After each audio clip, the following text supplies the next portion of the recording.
Your Steve Jones Show podcast will start shortly. The Steve Jones Show podcast is sponsored by Brewers Outlet, your beverage supermarket on Reagan Street in Sunbury.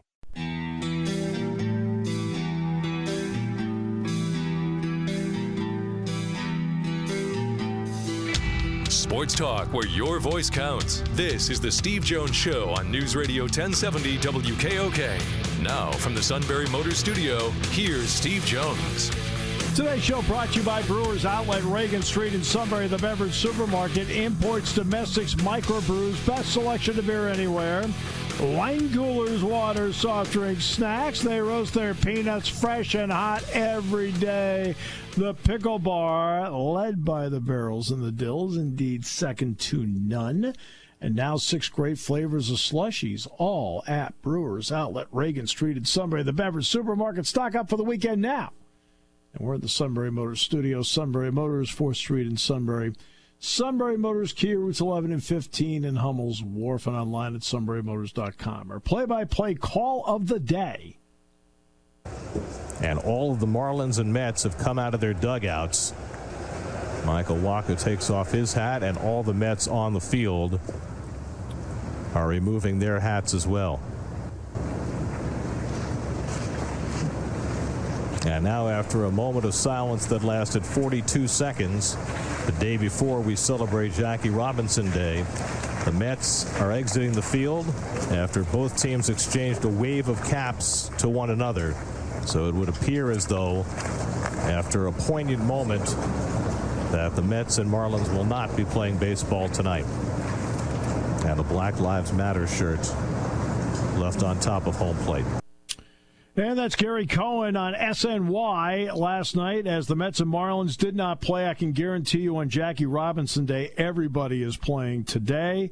Several Major League Baseball games were not played yesterday. No NHL Stanley Cup playoff games. There'll be no Stanley Cup playoff games tonight. The Stanley Cup resumes tomorrow, and the NBA playoffs will resume tomorrow. And with that now, we bring in the king.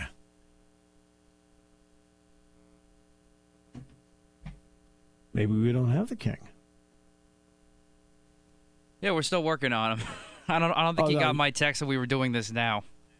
Oh, okay. Because by the way, I have a red dot on my screen, so I have no information. Just so you know, that's why I didn't know if he was there or not. All right. When it comes to the possibility of, as an option being thrown out there to play starting Thanksgiving weekend. So what are the pluses of doing that? Number one, you would create a campus bubble to practice in. Also, let's get to what is a key point in all of this, and that would be the new Abbott test that is supposed to be rolled out. That is a saliva test with results in 5 minutes. You can literally take a test, go down, get some breakfast, come back, and guess what? You'll know what the deal is. That is, yeah, and the other part is being $5. It then becomes incredibly less expensive for athletic departments to test. Very inexpensive. You could be doing 3 tests a week. Well, 3 tests a week comes out to $15 each. That would be, for sports, a game changer in the ability to be able to test as late as possible and get a result as late as possible. That's one. Next up, at least on this campus, I can tell you that on this campus, starting Friday, November 20th, there will not be any students on the campus. And that's important because now you have student athletes on campus essentially in their own bubble.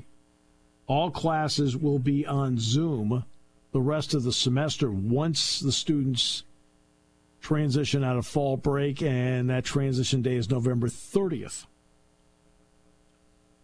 Thus, you would be in pretty close to the same situation you were in during the course of the summer, where the student-athletes are here, looked after by the medical and athletic training staff.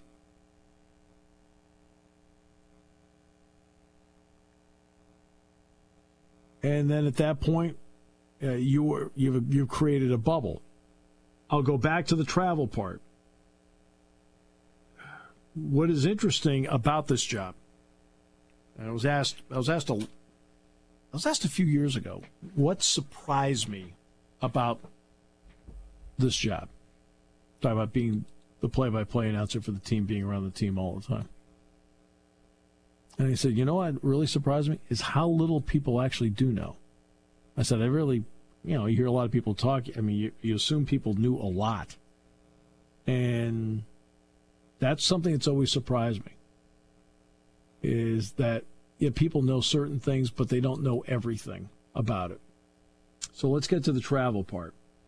Travel is partially what you think, but not quite what you think. As I pointed out, the ability to travel, whether it would be to Indianapolis, Minneapolis, Detroit, St. Louis, Syracuse, Milwaukee, UNI, Northern Iowa, you're pretty confined in travel. You're on a bus, but you're on a bus with people you've been practicing with all week. You are on a plane. I mean, you go through security and you don't go through the terminal. Okay, you usually go through a hangar. You then get out to the plane, you fly to whatever the location happens to be. You get off the plane, you get on a bus, you go to the hotel. Nobody leaves the hotel. The players are in the hotel with the coaching staff and the staff as a business trip the entire time. Now, under normal circumstances, players will come down to the lobby and they'll get some time to visit with their family, friends, or whatever. Well, in this case, that's not going to happen because there would probably not be anybody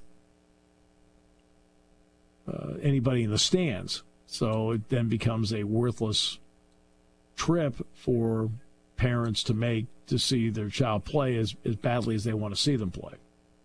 So you would be in the hotel. Guests are limited in hotels anyway. Right now, there's unfortunately, it's not a long guest list in a hotel. And then you get in the bus, you go to the stadium, you play the game, get back in the bus, go back to the airport, go through the hangar, through the security, bang, get on the plane, fly back. It's really very confined with essentially the only outside contact that the student athletes would have would be actually with the opposing team.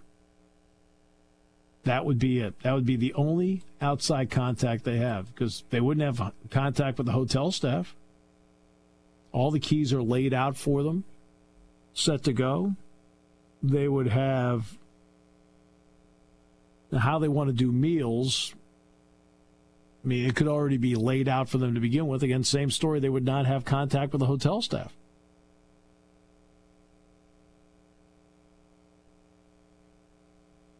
So the contact outside of playing with the opposing team is limited really to you. And then when you're playing the opposing team, that's when the outside contact comes in. Other than that, you'd have contact with the flight attendants. The bus drivers would be on the bus, obviously, but that essentially is it. Yeah, TSA. But, again, the TSAs have all been tested. So your contact with outside individuals is very limited when you travel. And based on the plans they're discussing, this would involve a minimum of 8 trips, maybe even a 9th. And the question will be, once you get to a certain time of the year, is there a vaccine ready that gives everybody more comfort in doing all this. A lot of it's been fast-tracked because a lot of red tape's been moved out of the way to do it.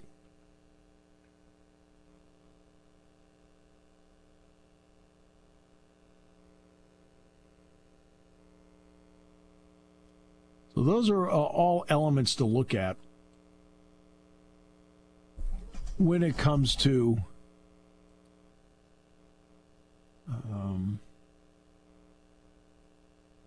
how this can be done.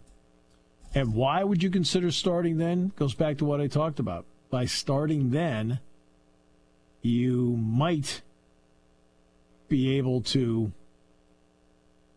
you eliminate individuals on campus because they're already scheduled to be off campus anyway. You essentially create, in a loose way, your own college bubble. Your travel is not what most people think it is.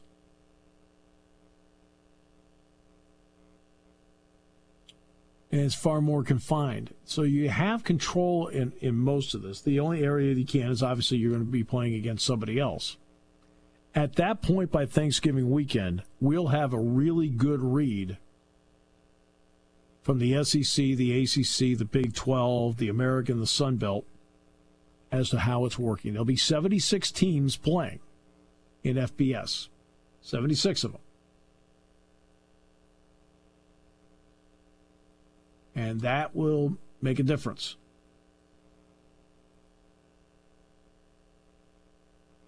The problem that's happening right now for the Big Ten is there's a couple of areas that right now are concerning for the Big Ten in terms of, at the moment, perception. And one is this. Penn State would have been scheduled to open the season next weekend. Right now, as a society, how comfortable do we feel about seeing college football play next weekend? I'm talking about comfort level. I'll be honest with you. I think most people are comfortable right now.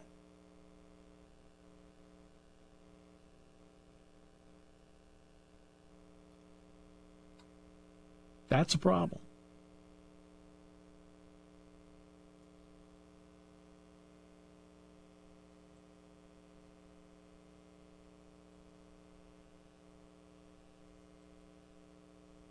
Does it matter at the moment? No, it does not matter at the moment. And the reason it doesn't matter at the moment is they've already made the decision as to what to do. So, now if you want to backtrack on that, okay, you can backtrack on that. You can. You can always change any decision you want. One of the important elements about any decision is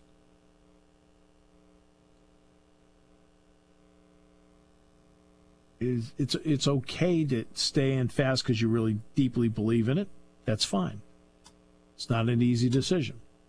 It's also okay to change your mind. Yeah, you'll get criticized by some people, but if you feel that you have more information that allows you to make what you perceive to be a better decision, then go ahead. All right. So, I know we got Jim Salisbury coming up. John McClain coming up on the show. That will be Monday.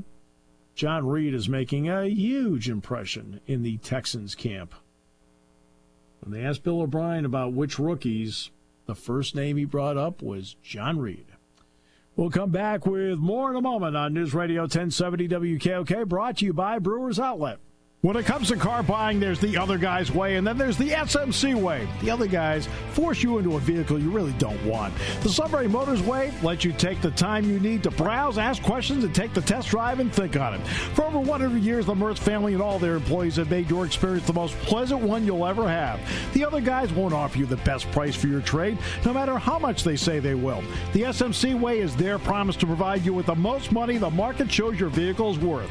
The SMC way is to offer you all applicable factory rebates on new vehicles and generous discounts. Looking for a pre-owned vehicle? The SMC way checks each vehicle with a 200-mile radius to determine the lowest price, then beat it. It's the lowest price promise, just part of the SMC way. The choice is up to you. The other guy's way or the SMC way. The SMC way wins every time. Sunbury Motors Company in the North 4th Street Auto Plaza, Sunbury, and at sunburymotors.com. Selling more cars and satisfying more customers for over 100 years.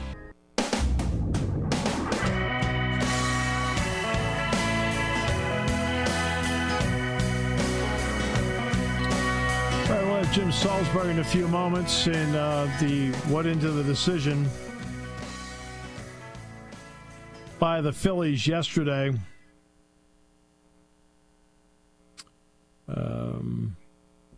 To not play. And one of the areas I'm going to get into with Jim is going to be quite simple. Did the Phillies even consult with the Nationals about it? Somebody said, hey, the Nationals went along with it. Okay, what was their choice? The other teams weren't going to be out there.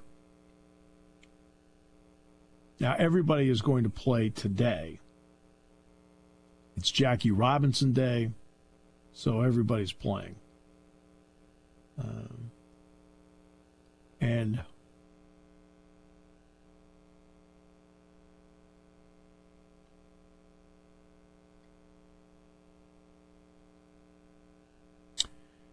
we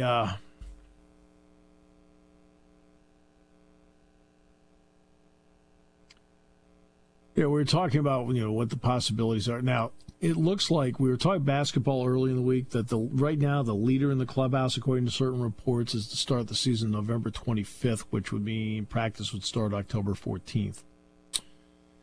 What the schedule would look like, I don't know. Do you front load it with conference games, then mix in some non-conference? Do you start with non-conference games?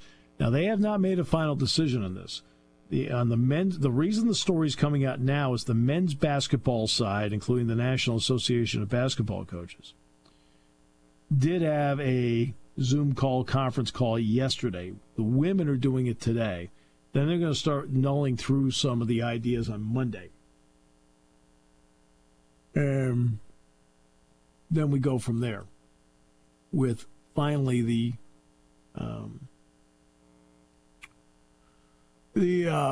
decision on September 16th and the ability to tweak that decision on October 14th. The football part came out of the blue today. Nate Bauer, whom we had on in the 3:30 half hour, along with Ryan Snyder, did brilliant work discussing the January schedule of the first week of January, finishing up the second week of March with the Big Ten Championship game in the Rose Bowl. Then today, this came out. And I think one of the reasons this came out goes back to what I talked about earlier. And that is, well, if you're talking about January, you could actually, with everybody off campus, actually start playing Thanksgiving. It's still wintertime. It also kicks the schedule in when it ends, which would be about probably January 29th, somewhere around there. That would kick the ending of it 5 weeks, which then opens the door for you to have a full 2021 season of 12 games starting on time. It also means you could probably even have spring practice if you wanted to. 15 practices, 12 of which have pads. Now, maybe you have a different setup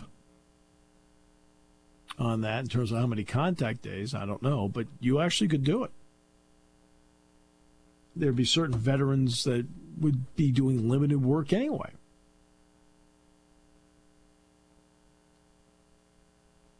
And that is... That's why, what is the difference starting November 25th versus starting January 7th or 8th? Especially with the students off campus. Actually, by starting January 7th, there would be a good period of time where the students would be on campus. Okay.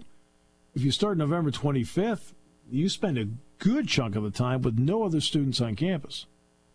And I know someone made the point to me, well, would they, what does that mean? They'd be giving up their break. What break? They're on campus practicing the entire time. They get maybe a couple days off at Christmas, and then they reconvene and play a bowl game. Then they get a little bit of a break after the bowl game, but that little bit of a break is about 10 days because you have to be back on campus to start spring semester classes. So, yeah, would you give that up? Sure. There's no doubt. You'd give up a little bit of time. The fall break, you already were on campus practicing anyway. You were going to have a game November 28th anyway. No issue. You may have been in the Big Ten championship game December 3rd, so you would have been practicing. Then after maybe a little bit of time off while you're going to class, you then would start your practices for the bowl game. 2 or 3 here, 2 or 3 there for a couple weeks, and then, get yourself into it. A lot of them are development practices. And, that's, so it's not as much time as people think. Jim, welcome. Great to have you with us. How you doing, Steve? Doing very well. Thank you.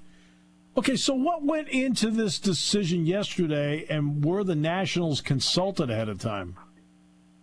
They actually were not. The Phillies had several players who really felt strongly that they should not play last night, and those players chatted with Rhys Hoskins, who is their team player rep, and they had a team meeting at the hotel right after lunch. They had a really good chat, apparently. It was emotional, it was passionate, and everybody pretty much was on board, and they wanted to be unified in this, and they were just on board that for one day the real world was going to take precedence over baseball. The players feel like they have a forum and they have a voice, and they just wanted to make it clear that for one day baseball was not as important as what was happening in the real world, and they wanted to be together in supporting the cause of for racial equality or social equality, equality in general.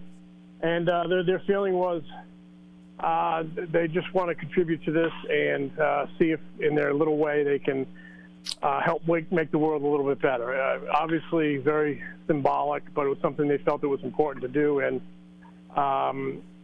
long story short, they decided they weren't going to play. They told Joe Girardi. He told the manager of the Nationals, Dave Martinez, and Martinez was cool with it. The Washington Nationals had a late report time yesterday, so their players learned about it when they arrived at the ballpark, and their players were on board with it as well. And we saw 6 other games, be postponed for the same reason. So that's kind of how it happened, and now they're back out there right now as I speak to you, taking batting practice. It's Jackie Robinson Day. I think it's really important they get back on the field for Jackie Robinson Day. Certainly a kind of an interesting and meaningful juxtaposition of days, taking the day off to express your beliefs and then get back on the field for Jackie Robinson Day.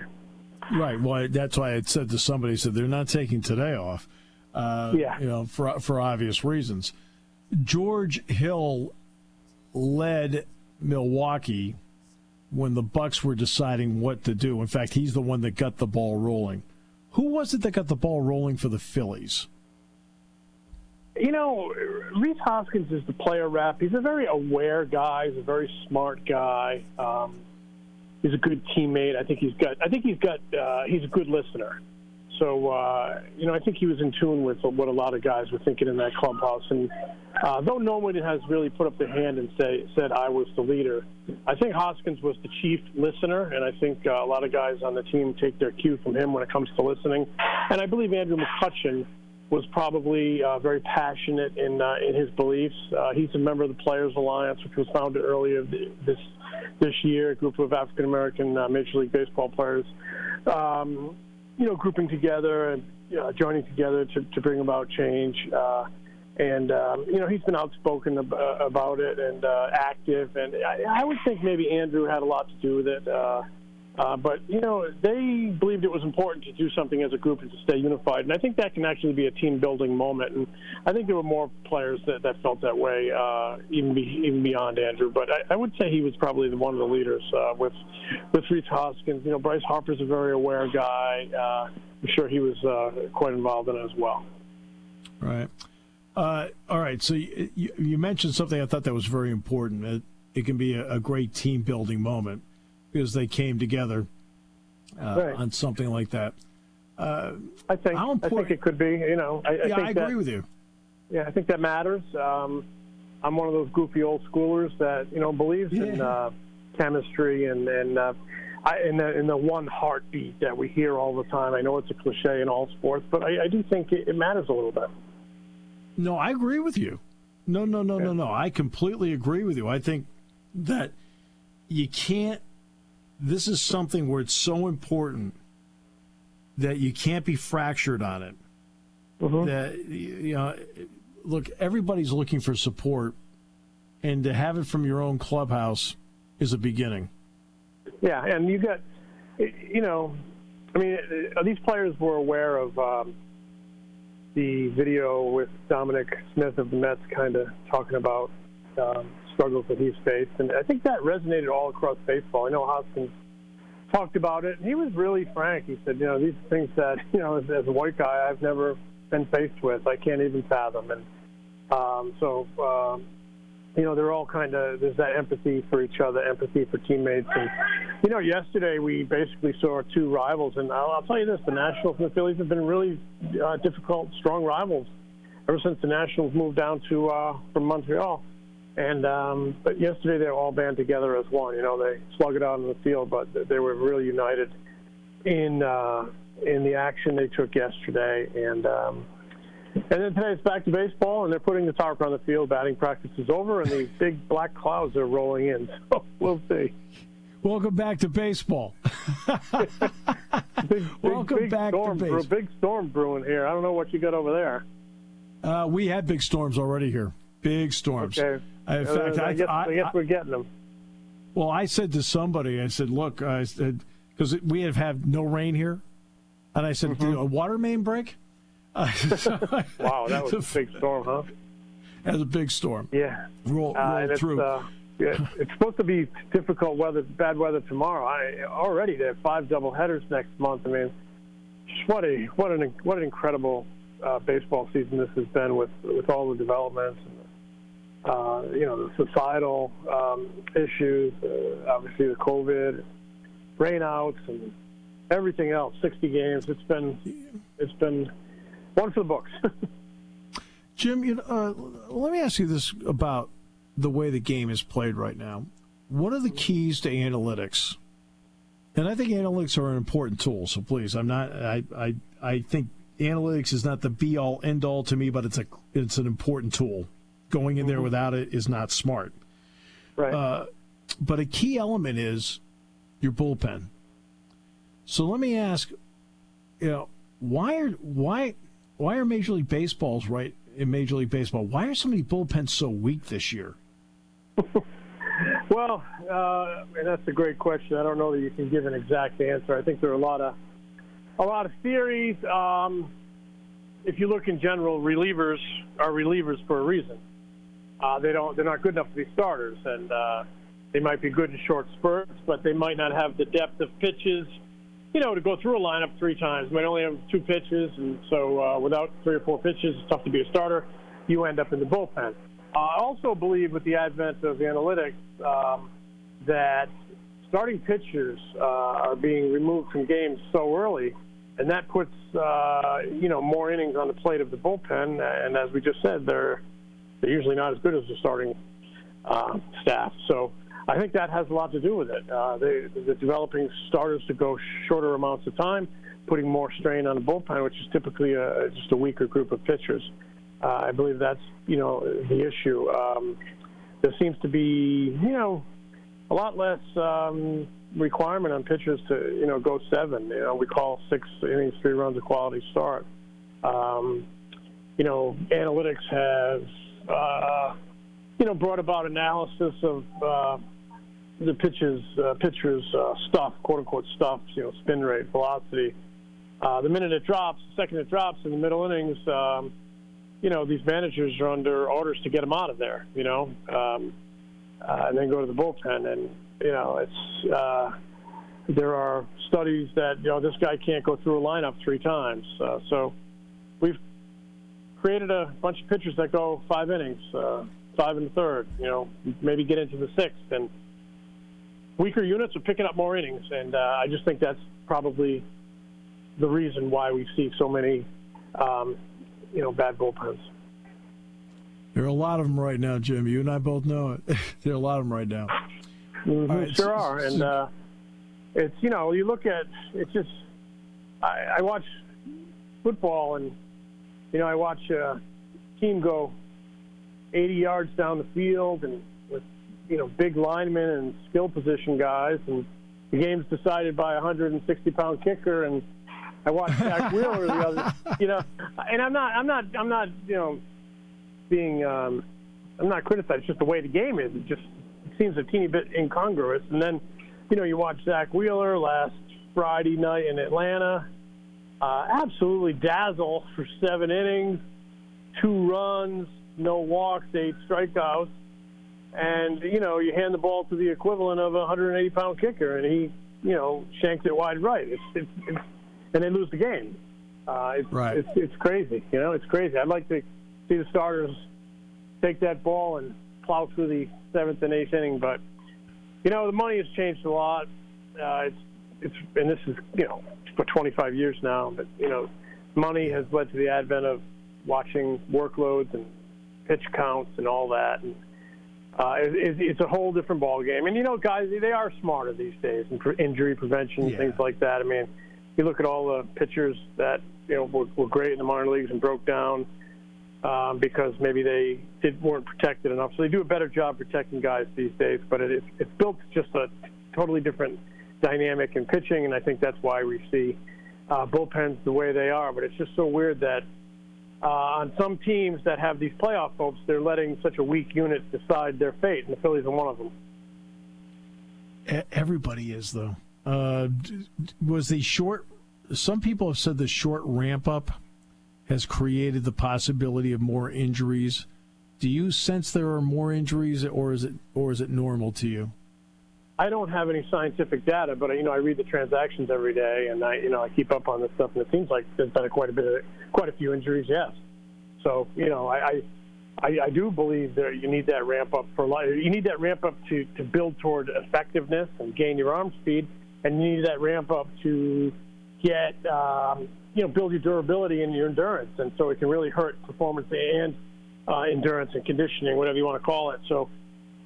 Like I said, I don't have any data on this, but it feels like there's been a few more injuries. And I think, you talk to well-educated baseball men, and they predicted that. And, this might be a carryover into next year because pitchers haven't, maybe young pitchers especially, maybe haven't reached their innings base that they were going to use as a springboard to make a, 10% jump in innings next year. So I think this is something that you're going to have to really keep an eye on next year as well, the possibility that a strange 2020 could possibly affect pitchers' health even next year. Ooh, wow. How have you felt about the overall play of the team over the last, since they've come back from what had been a designated pause for them? How have they played? The Phillies have been very inconsistent. Good offense, right up at the top in a lot of categories, top 3 or 4 in a lot of categories. Important categories, runs per game, on base percentage, batting average, even beyond that, some of the other metrics. But starting pitching, pretty, very good at the top, really good at the top, in Nola and Wheeler. A little bit of a drop off after that, but they've done okay in the middle. Bullpen's a big problem. It's really the worst in baseball. They gave away a game in Atlanta last week. They gave away a game in Boston a couple days before that. So the bullpen's been a very big problem. They've augmented it with 3 players last week in a trade. I think they're still looking. One thing we know about bullpens, it can be very volatile, up one week, down the next. They need them to go on kind of a 4-week upsurge here to see what will happen. The bullpen's really held them back. But they have managed to win 3 in a row here. They're on their way to blowing a save Sunday night in Atlanta, and they made a tremendous defensive play. Roman Quinn cut down a ball at the gap, made a great relay throw to Gregorius over to Andrew Knapp at the plate, and that saved a game. They were going to lose that game, and all of a sudden now that becomes a win, an emotional win, and a momentum-building win. They've won 3 in a row coming into an important series against Atlanta. They're 4 behind Atlanta, and they're in 3rd place. So this is a huge series this weekend. And they started off on a really good note with Zach Wheeler on the mound tonight. But it is absolutely pouring cats and dogs here now. So, but I was looking at the radar. It looks like it's going to clear up. They better get this one in because tomorrow looks pretty bad as well. Oh, you can't make this up, Jim. Can't make this up. Already got 5 doubleheaders next month, so you can't really afford another one. And you don't see the Braves after Sunday, so I would imagine they'd have to play it on Sunday. We'll see. Yeah, that's true. That is true. Hey, absolute pleasure. Thanks so much for your time. Really appreciate it a lot, especially the great information. It's my pleasure, Steve. Have a great night. You too. Oh, it's raining there. Oh. A lot of double. But you know what? I can't complain about the rain. I mean, my lawn is looking at me and it's screaming, please pour. All right. We will come back with more in a moment. Great to have you with us. Today's show brought to you by Brewers Outlet, Reagan Street in Sunbury, the beverage supermarket, here on News Radio 1070 WKOK. Party time, game time, or just fun time. Doesn't matter what time it is because it's Brewers Outlet time. The beverage supermarket has the area's largest beer selection. Imports, microbrews, ciders, and domestics. Pick from over 100 ice-cold 12-packs and dozens of 24-ounce singles. Soda, snacks, hot sauces, fresh roasted peanuts. Make it one-stop party shopping, and don't forget the pickle bar. So whatever you're celebrating or just doing it up, Brewers Outlet, Reagan Street, Sunbury wants to see you. And thank you for your years of patronage. Ladies and gentlemen, the king has arrived. Hello? How are you? I'm well. How are you? Thanks for caring. Well. Oh. Yes. Oh, no. I always care. Yeah. I mean, Man, I look, just made it. I'm in Newington, Connecticut at 4 o'clock. So. Yeah. Matt cares. I care. And you know who doesn't know anybody else exists, so doesn't care. I care about Marco Andretti. How's it going in Pennsylvania?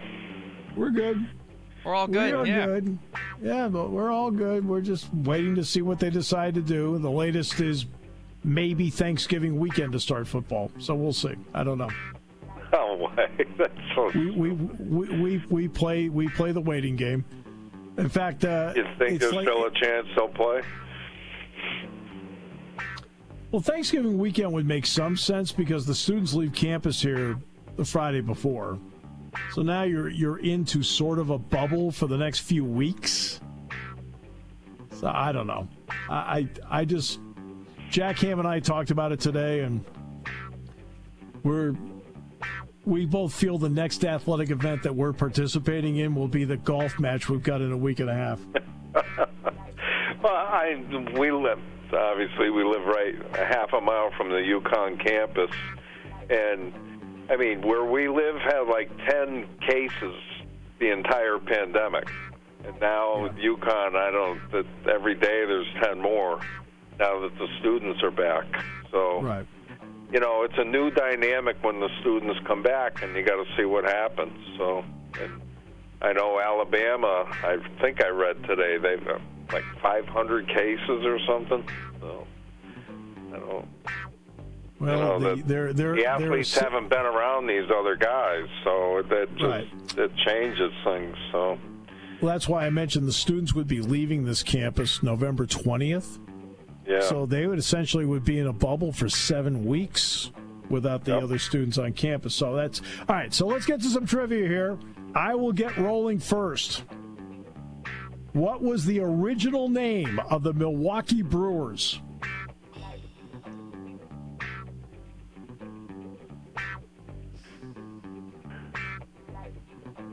I'm typing. No. Gee. Oh, that's just so low.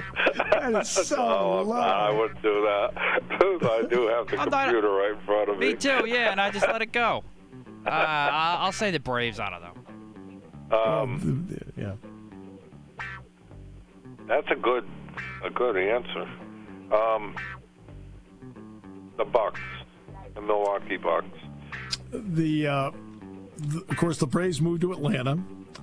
The original nickname of the Milwaukee Brewers was the Seattle Pilots. Wow. All right. Now, I was going to say that. You mentioned Jim Bouton the other week. Well, he was with the Seattle Pilots. Yeah, there you go. That was close. Oh, who's up? Well, I got another baseball question here. In May 2001, a member of the Cubs was intentionally walked a record 5 times by the Reds in an effort to break their record share by Roger Maris and Gary Templeton. Who was that player who was intentionally walked 5 times by the Cubs? I'll say Andre Dawson. I was going to say that, too. Andre Dawson is correct. Yeah, honest to God, I was going to say him. So, good. That's a good question, too. We got good questions. In what city did the Washington Redskins originally play? Boston. Yeah, I was going to say Boston, too, yeah. Ding, ding, ding, ding, ding, ding, ding. Yep. Correct.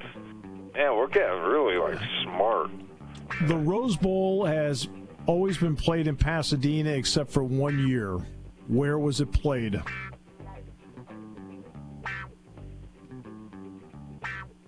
San Diego.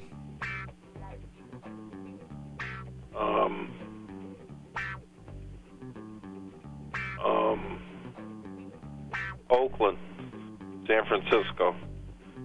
Durham, North Carolina, on the campus of Duke during World War II. How about that? Wow. We were close, Matt. We were only a long airplane away. So You just missed by one coast. yeah. 3,000 miles, yeah. Back in the day, who was ESPN college football analyst Lee Corso's roommate at Florida State? Burt Reynolds. Yeah. Yeah, okay. I guess that was a layup. Burt Reynolds is correct. I asked that one a couple months ago. So, but I wouldn't have got it right today. So, anyway, my memory's going. What's that mean? It's like the third Not thing good. that's gone. Let's see. Eeny, meeny, miny, mo. Pick question by the toe. The Miami Dolphins had the first undefeated season in NFL history. In 1985, which undefeated team did they beat to make sure their legacy remained? Chicago Bears, Monday Night Football. I would say the Bears, too, considering their 85 defense. Jeez. I would never get these right. Yeah. Ding, ding, ding, ding, ding, dong.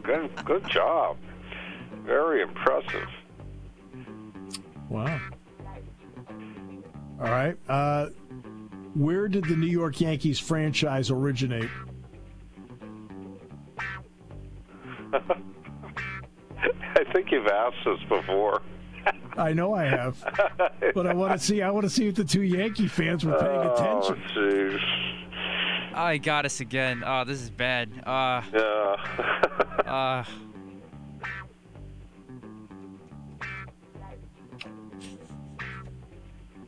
Staten Island.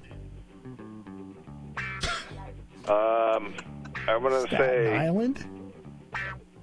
I'm gonna say Baltimore. Yes. Oh, all right. There we go. He got it. I only took a stab because, of course, the Staten Island Yankees are one of their A affiliates. I've done games at Staten Island. All right, so this question here, I'm going to start a series of these questions just because I've somehow have this crazy talent of knowing all the Super Bowl halftime shows since I've been alive. So here we go. Who was last year's halftime show?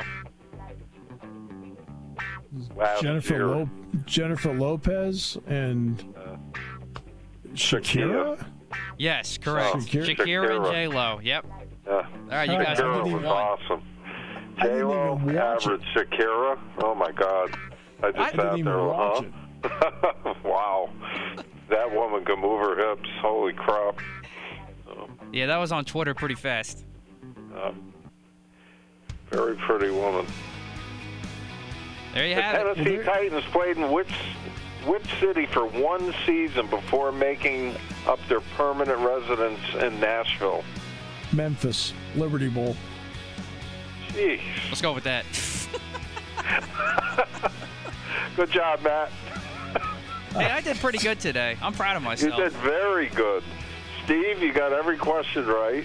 Matt got every question right. Oh, I got one. Be proud. Be proud. The New York You asked it Highlanders before, and I was going to my memory, and I was Baltimore. This one, Baltimore. Yeah. Well, Yeah, there you go. See? had you Great not job, asked guys. it before, I would Thank not you. have got it right. All right. See you, King. Have a Today's great show's week, been- guys. Stay Have a safe. great weekend. Today's show's been brought to you by Brewers Outlet, Reagan Street in Sunbury.